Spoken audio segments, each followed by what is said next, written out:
विशेष रेवड़ी देखना सार दर्शकाना राम राम नमस्ते भाई। एक बार लाइव जुड़ो। जैसा कि आपने टाइटल पढ़ा कि मुझ के बाल के बदले मिला कर्ज और 300 से 350 साल बाद चुकाया गया मुझ के बाल का कर्ज। आपने बहुत ही, जैसा कि मैंने बोला था कि हम एक कोशिश किया करेंगे कि रोचक कहानियां आपके बीच लाई जाए, इतिहास से जुड़ी व अन्य फैक्ट से जुड़ी, जिसमें आपको भी आनंद आए और एक अच्छी खासी जानकारी भी मिले। वैसे ही हम आज एक बहुत बढ़िया कहानी लेके आए हैं कि एक मुझ के बाल के बदले में कर्ज मिला और फिर वो कर्ज को 300 से 350 साल बाद चुकाया गया। जल्दी से जल्दी जुड़ो, फिर हमारी कहानी शुरू करेंगे।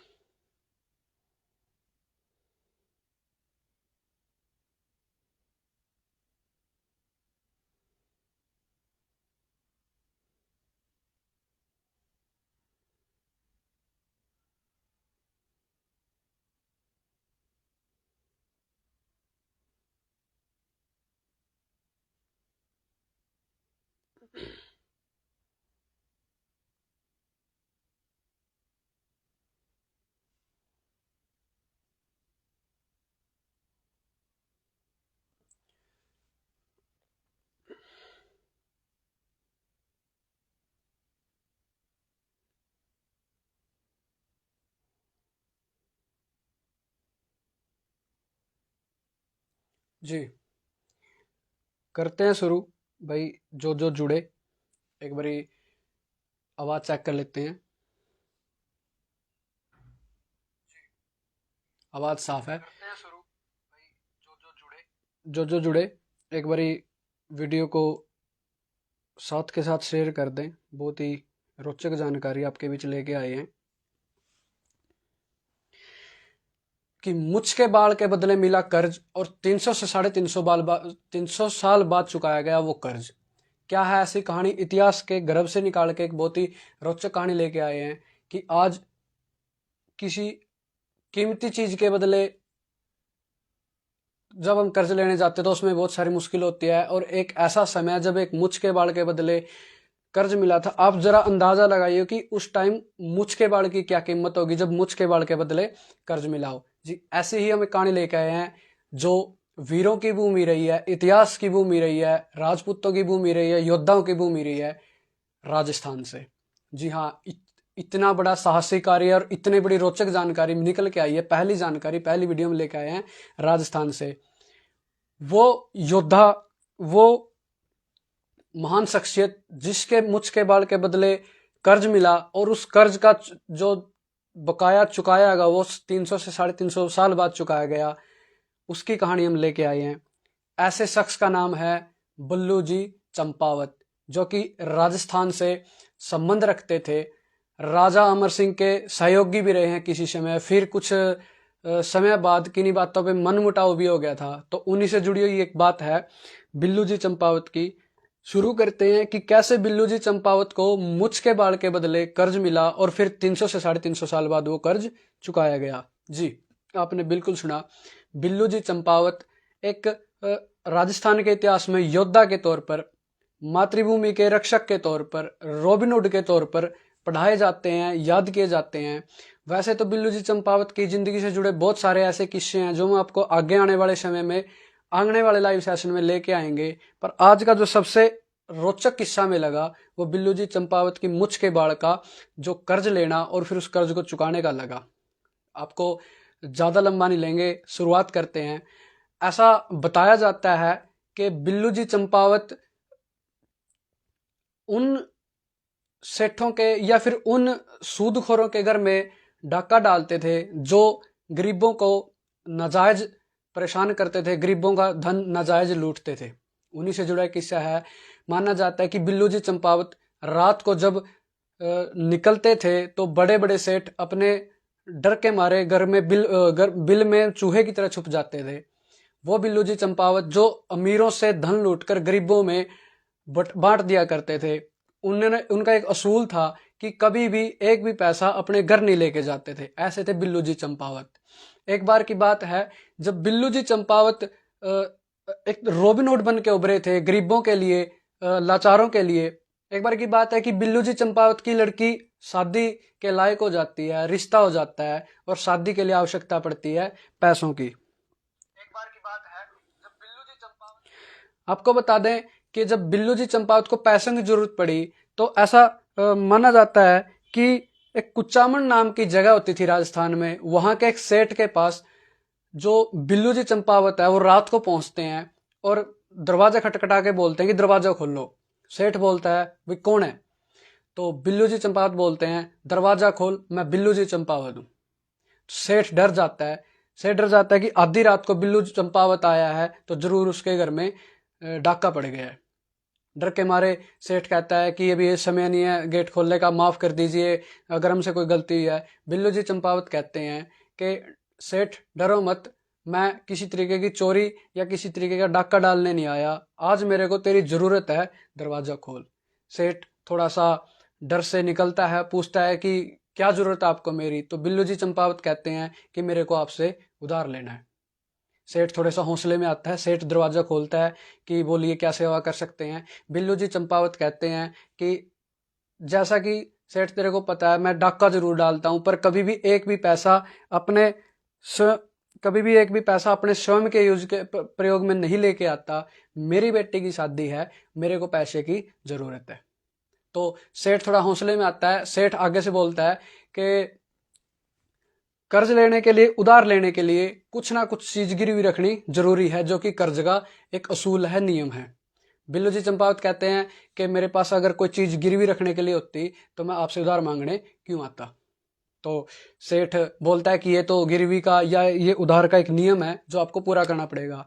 तो बताते हैं कि बिल्लू जी चंपावत जोश में आते हैं, अपनी मुझ का एक बाल उखाड़ के बोलते हैं कि ले सेठ, ये एक योद्धा का, एक जुबान जुबान वाले योद्धा का, एक मातृभूमि के सेवक का मुझ का बाल है। जब मेरे पास पैसे होंगे मैं पैसे देके तेरे से मुझ का बाल ले जाऊंगा और तेरा कर्ज उतारूंगा।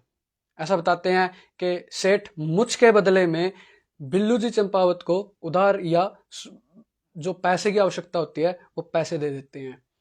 हालांकि बिल्लू जी चंपावत की जो जीवन रहा है वो पूर्णतः लाचार और गरीबों के लिए मदद करने वाला रहा है, उन्हीं के लिए समर्पित रहा है। तो ऐसा बताया जाता है कि बिल्लू जी चंपावत कर्ज चुकाए बिना ही परमात्मा को प्यारे हो जाते हैं। तो जब सेठ ने देखा कि बिल्लू जी चंपावत ने अपना कर्ज नहीं चुकाया है तो सेठ ने सोचा कि मुझ का वाड़ लेके अगर बिल्लू जी चंपावत के परिवार के पास जाएगा तो भाई मार पीट के, ठोक पीट के भगा दिया जाएगा।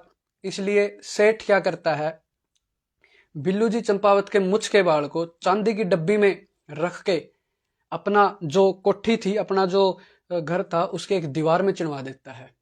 दीवार में चिणवा के और बही खाता जो लिखा जाता है, एक बही खाते में लिखता है कि फलां घर के फलां दीवार में बिल्लू जी चंपावत का मुझ का बाल चिना गया है यानी रखा गया है।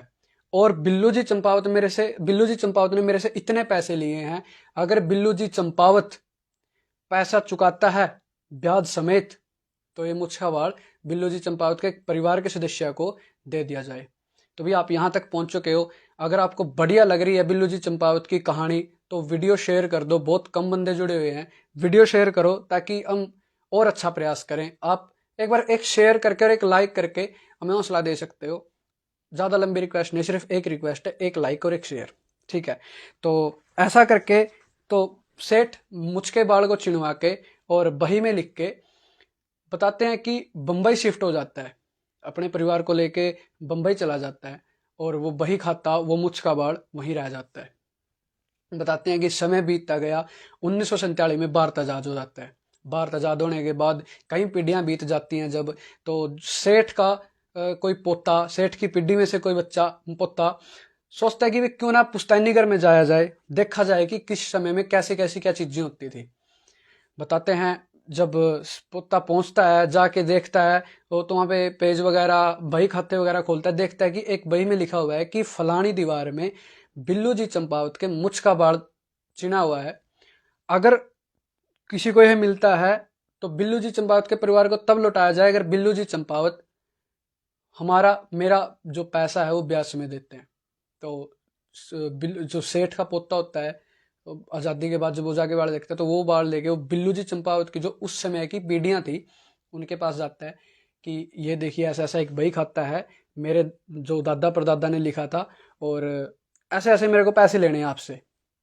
तो जब बिल्लू जी चंपावत के परिवार वाले देखते हैं तो उनके मन में एक बात उठती है कि भाई ये हमारे जो दादा परदादा हैं जिनका गौरवशाली इतिहास रहा है उनके मुझ का बाल है। और हिंदू सनातन संस्कृति में ऐसा माना जाता है कि व्यक्ति के अगर शरीर का कोई अंग भी अंतिम संस्कार के बिना रह जाता है तो उसकी आत्मा मानते हैं कि भटकती रहती है। तो बिल्लू जी चंपावत के जो परिवार वाले होते हैं वो बोलते हैं कि चाहे सारी जमीन बिक जाए, बिल्लू जी चंपावत के बाल को कर्ज समेत चुका के पैसे वापस लिया जाए और उनकी अंत्येष्टि की जाए। तो सेठ का जो पोता होता है वो बोलता है कि मेरे को पैसे नहीं चाहिए भाई, मैं तो बस ये आजमाने आया था कि क्या तुम आज भी वो जुबान वाले बंदे रहे हो, तो मेरे को कोई पैसे नहीं चाहिए। ऐसे महान योद्धा को नमन है जो गरीबों के लिए, बेसहाराओं के लिए सहारा बनता रहे। तो बताते हैं बिल्लू जी चंपावत का मुझ का बाल के द्वारा दूसरी बार उनका अंतिम संस्कार किया गया। ऐसे कुछ गिनती के ही शख्सियत हैं जिनका दूसरी बार कभी अंतिम संस्कार हुआ, उनमें से एक हैं बिल्लू जी चंपावत, तो बल्लू जी चंपावत। तो आप जरा अंदाजा लगाइए कि कितना गौरवशाली इतिहास रहा है, कितनी रोचक कहानियां रही हैं, कितना जुबान की कितनी कीमत होती थी हमारे बड़े बुजुर्गों के, हमारे योद्धाओं के, हमारे सेठों के उस बीच, कि एक मुझ के बाल के बराबर कर्ज मिल जाता था और एक लड़की की शादी कर दी जाती थी। और जब उस मुझ के बाल को लेके जाया जाता है छठी सातवीं पीढ़ी के द्वारा तो उसकी कीमत चुकाने के लिए, किसी भी हद तक जाने के लिए वो बल्लू जी चंपावत का परिवार तैयार हो जाता है। तो ऐसा इतिहास इस भारतभूमि का रहा है और ये कहानी हम लेके आए हैं राजस्थान के इतिहास से। ये कहानी हमारे एक दर्शक ने हमें मैसेज की थी कि क्यों ना हम पहली कहानी इतने महान शख्सियत से उठा के आप सबको सुनाएं। तो आप सबसे भी रिक्वेस्ट करी जाती है, कल की लाइव देखने के बाद जिस भी साथी ने हमें मैसेज किया उसको बहुत बहुत धन्यवाद कि उन्होंने हमें इतनी ज़रूरी कहानी राजस्थान से हमें भेजी और हमने पढ़ के हमें भी खुद बहुत गौरव महसूस हुआ और हमने आपको बताई। अगर आपको भी बढ़िया लगे तो शेयर करो। आपके जहन में अगर ऐसी कोई कहानी है, ऐसा कोई महान योद्धा, महान शख्सियत, ऐसी गौरवशाली, इतनी रोचक, इतिहास से जुड़ी, आज से जुड़ी, कल से जुड़ी, या किसी भी तरीके के सनातन सभ्यता से जुड़ी ऐसी कोई कहानी हो तो आप हमें कमेंट करके बोल सकते हो या आप हमें डायरेक्ट मैसेज कर सकते हो। हम आपके कमेंट को भी देखेंगे, आपके मैसेज को भी देखेंगे और कोशिश करेंगे उसके ऊपर एक अच्छी सी कहानी, उस तथ्य को लाया जाए और आप जितने ज़्यादा से ज़्यादा उसके ज्ञान, वो नॉलेज, उन बातों को फैलाया जा सके ताकि आने वाली पीढ़ी, आने वाला जो नस्ल है वो उन चीज़ों को याद रखे, जन्म जन्मांतर तक याद रखे कि कैसे जुबान का मोल चुकाया जाता है। तो इसी के साथ हम आप सबसे अलविदा चाहेंगे। राम राम। बस एक छोटी सी आपसे रिक्वेस्ट है कि वीडियो को शेयर कर दो भाई, थोड़ी सी मेहनत हमने की है, आप एक शेयर की और एक लाइक की मेहनत कर सकते हो, उसके लिए हम आपसे हाथ जोड़ के विनती करते हैं। बाकी वीडियो में यहाँ तक बने रहने के लिए धन्यवाद। राम राम, नमस्ते। कल की कहानी के लिए कल हम आपको बताएंगे, हम आपको संशय दे देते हैं, थोड़ा सा एक क्लू दे देते हैं।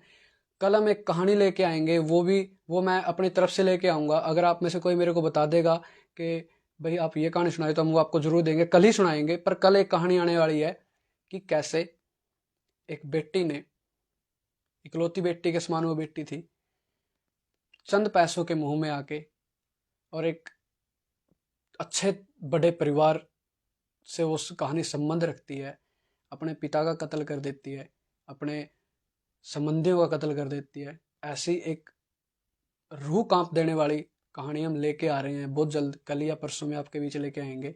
अगर आपके पास भी ऐसी कोई कहानी है जो आप सुनना चाहते हो हमारे माध्यम से और दर्शकों को सुनाना चाहते हो तो नीचे कमेंट करो और मैसेज करो। मैसेज में करोगे हम आपको ज़रूर रिप्लाई देंगे और कमेंट में भी। बाकी यहाँ तक बने रहने के लिए बहुत बहुत धन्यवाद। राम राम, नमस्ते, जय श्री राम।